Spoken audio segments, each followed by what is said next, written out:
This creature is said to be the worst nightmare of the Algonquin people. It was born from a great evil that emerged after an unjust murder, and it's a fearsome beast that craves only one thing: human flesh. But where did this terrifying monster come from? Is it a malevolent spirit that has somehow become a physical being? Is it a demon of some kind? Or could there be something worse? Something even more terrifying than death itself? This is Wendigo legend, monster, or something worse. For our first story, we'll travel to northern Canada, specifically the region inhabited by the Algonquin people. The term Wendigo comes from the Ojibwe language and translates roughly to little evil spirit. But that's just a small part of the story, because while most stories have a happy ending, this one does not. Long ago in this unforgiving wilderness, a trapper and his young son were journeying through the frozen wasteland. They had been traveling for weeks, and their food was beginning to run low. One day, they came across a small cabin in the distance.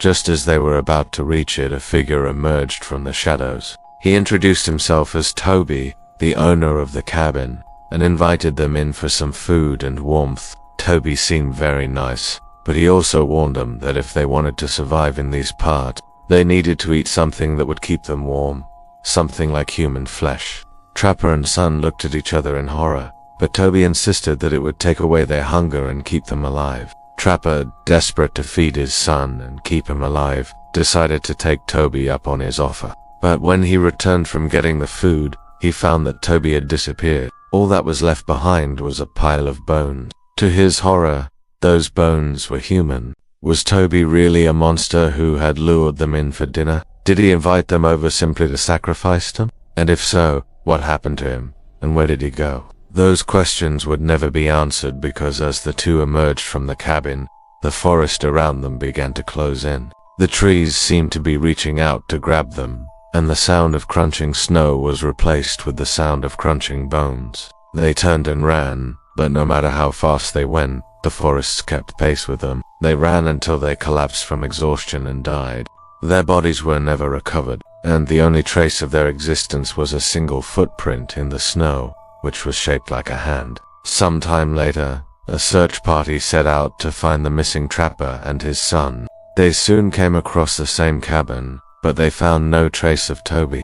However, they did find something else, something that made their blood run cold. A drawing of a monstrous humanoid creature with the face of a deer. The creature had long, sharp claws, glowing red eyes, and was surrounded by images of death and destruction. This creature was the Wendigo, and it was said to be the worst nightmare of the Algonquin people. The Wendigo is often described as a creature with the upper body of a man and the antlers of a deer, although its appearance can vary depending on the story. Some say it looks more like a giant wolf, while others say it resembles a skeletal humanoid with sharp claws and teeth. No matter what form it takes though, there's one thing that all the stories have in common. The Wendigo is a symbol of greed, gluttony, and most of all, cannibalism. In some stories, the Wendigo is a malevolent spirit that possesses a human host, driving them to commit unspeakable acts of violence. In others, it's a demon that emerges from hell to feast on human flesh. But perhaps the most terrifying aspect of the Wendigo is that it is said to be a real creature that stalks the forests of Canada, preying on unsuspecting victims. That's why if you ever hear someone talking about Wendigo psychosis, don't be confused. Wendigo psychosis is a real thing. It was a term coined by Canadian psychiatrist Sir William Osler Curtis.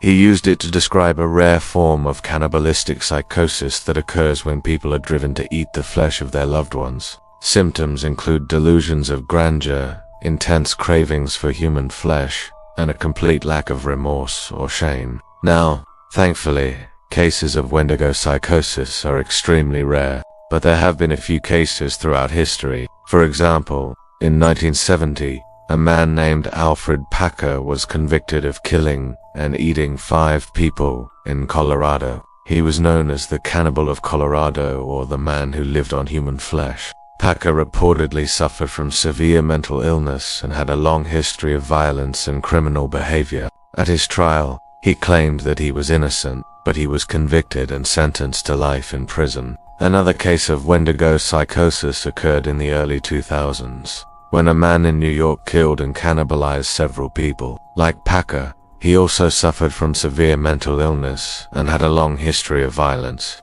So is the Wendigo a legend, a monster, or something worse?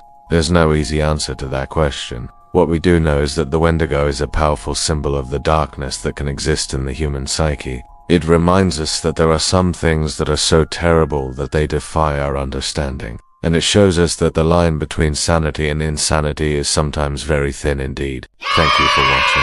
If you enjoyed this video, please hit the thumbs up button. Thank you for watching.